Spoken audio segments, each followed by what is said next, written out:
Shout out sa mga kabisyo natin out there na hindi ramdamang holiday kasi pumasok pa rin sa trabaho dahil, again, hindi tayo ipinanganak na mayaman.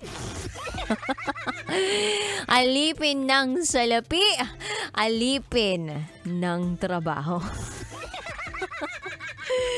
Kaloka. But anyway, masaya pa rin naman talagang magtrabaho. Lalong-lalo na kung mahal na mahal mo ang ginagawa mo at masayang katrabaho ang mga kasamahan mo. Kahit hindi masyadong malaki ang sahod, carry lang as long as masaya ang environment at mahal ang trabaho.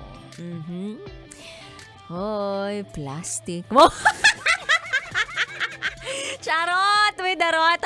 Oy, sa mga nagdiriwang po naming mga Chinese friends, happy New Year po sa inyo in advance. I know! Alam nyo po ba na meron akong kaibigan, actually tinuturing ko siyang second mom, na Chinese. Tapos, marami akong nalalaman sa kanya about Chinese culture, about Chinese traditions, about words of Chinese, ganyan, yung mga Fukian, baka iba yung masabi ko doon. Mandarin, ganun. At ang dami pang iba. Kala ko kasi dati kapag Chinese ka, iisa lang kayo. Kumbaga, isa lang yung language na sinasalita ninyo. Pero marami pala. Marami pala silang languages. Parang tayo lang din dito sa Pilipinas, ang dami nating dialects.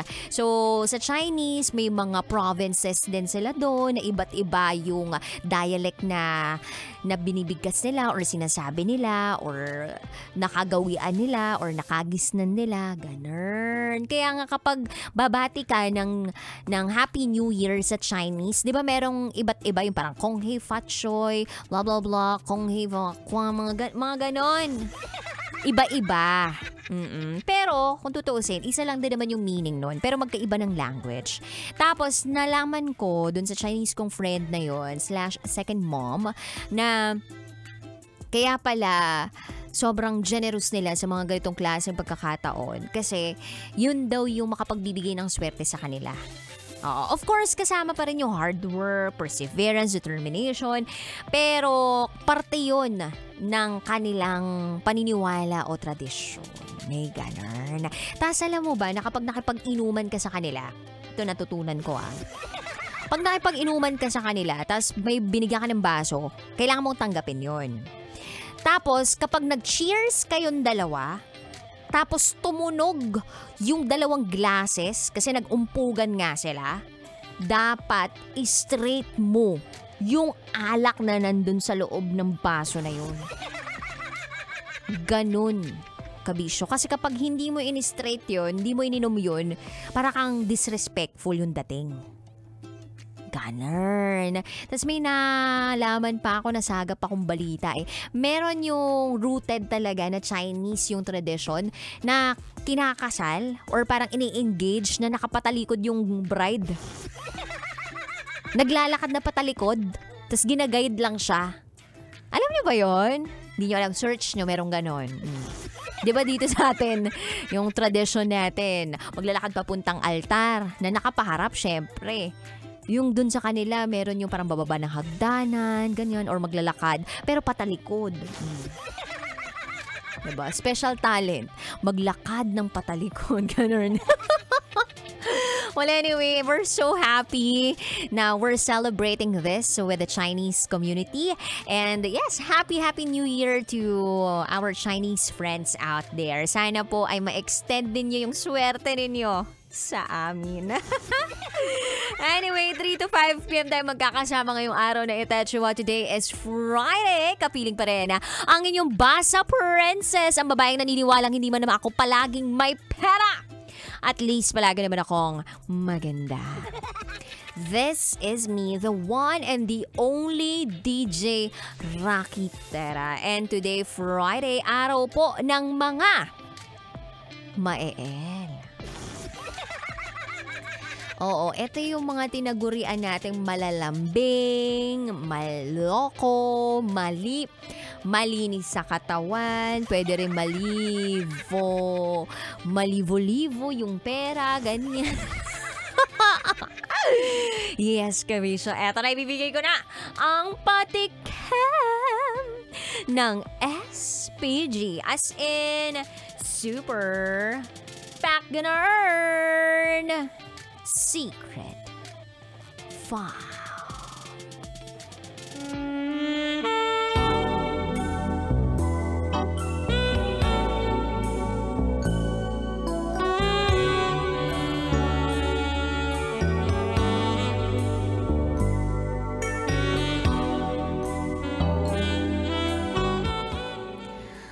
Ang kwento ko ay tulad ng kwento ni Billy na siyang bida sa series na Sex Life. Sino dito ang mahilig? Saan? Sa panonood ng series. Yung series daw na Sex Life. From the title itself, alam na this ang gawain. Charot, with the rot. Search nyo na ngayon kung may internet kayo. Ano ang plot ng Sex Life na series? Well, just to give you a brief background, Kabisyo. Yung series na Sex Life, yan ay tema na pampalabas. Ay, may tema na pampalabas ng dugo. Alam na this. Yon, yung si Billy, ano siya, may asawa na, tas in love dun sa asawa niya, of course, pero yung sarap ng chukchak chenis tulong digich, parang hindi na ibibigay ng asawa niya, kundi ex-boyfriend lang niya, yung nakapagbigay sa kanya ng ganun. So parang ganun yung yung tema nitong SPG. Looks like ganun Hindi ko pa napanood yung Sex Life na na series Pero marami ako naririnig tungkol doon. So, try nyo muna try nyo ngayong holiday panoorin ninyo.